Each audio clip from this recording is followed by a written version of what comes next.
नमस्कार। जय माता रानी की। कार्तिक महात्म्य की कथा। अध्याय 7।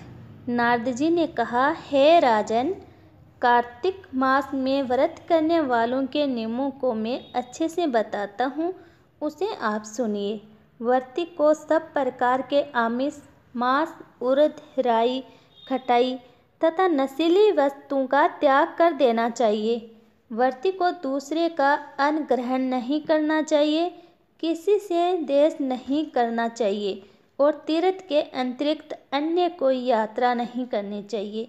देवता, वेद, ब्राह्मण, गाय, व्रती, नारी, राजा तथा गुरुजनों की निंदा भी नहीं करनी चाहिए।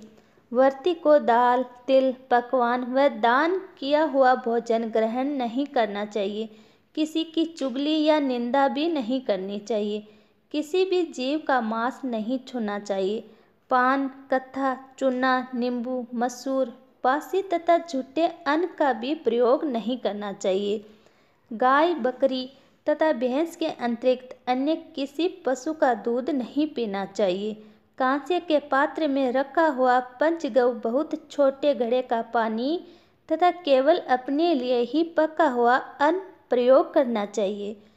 कार्तिक माह का व्रत करने वाले मनुष्य को सदैव ब्रह्मचर्य का पालन करना चाहिए। उसे धरती पर सोना चाहिए और दिन के चौथे पहर में केवल एक बार पत्तल में भोजन करना चाहिए।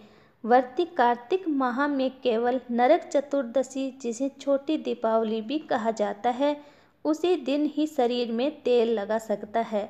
कार्तिक माह में व्रत करने वाले मनुष्य को सिंगाड़ा, प्याज, मट्ठा, गाजर, मूली, कांसीफल, लौकी, तरबूज इन वस्तुओं का प्रयोग बिल्कुल नहीं करना चाहिए।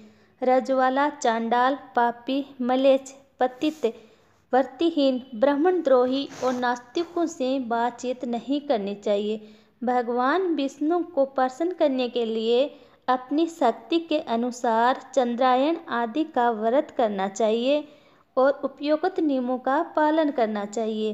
व्रती को प्रतिपदा को कुमड़ा, तृतीय को कटहल, तृतीय को तृणी स्त्री, चतुर्दशी को मूली, पंचमी को बेल, षष्ठी को तरबूज, सप्तमी को आंवला, अष्टमी को नारियल, नवमी को मूली, दसवीं को लौकी, एकादशी को परवल, द्वादशी को बेर, त्रयोदशी को मट्ठा, चतुर्दशी को गाजर तथा पूर्णिमा को शाक का प्रयोग नहीं करना चाहिए। रविवार को आंवला का प्रयोग नहीं करना चाहिए। कार्तिक माह में व्रत करने वाला मनुष्य यदि इन शाकों में से किसी शाक का सेवन करना चाहे तो पहले ब्राह्मण को देखकर ग्रहण करे। यही विधान माघ माह के व्रत के लिए भी है। देवोत्थानी एकादशी में पहले कही गई विधि के अनुसार नृत्य, जागरण, गायन, वादन आदि करना चाहिए। इसको विधि पूर्वक करने वाले मनुष्य को देखकर यमदूत ऐसे भाग जाते हैं जैसे सिंह की गर्जना से हाथी भाग जाते हैं। कार्तिक माह का व्रत सभी व्रतों में श्रेष्ठ है।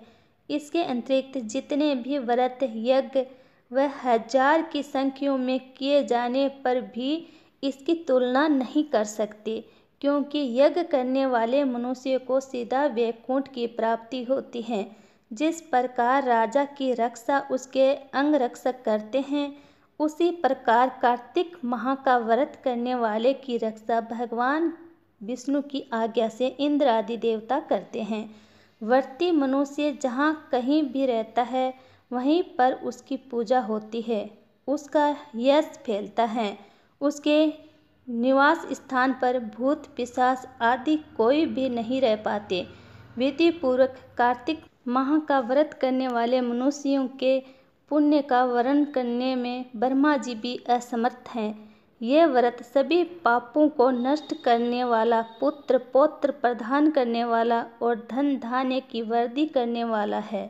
जय श्री हरि विष्णु।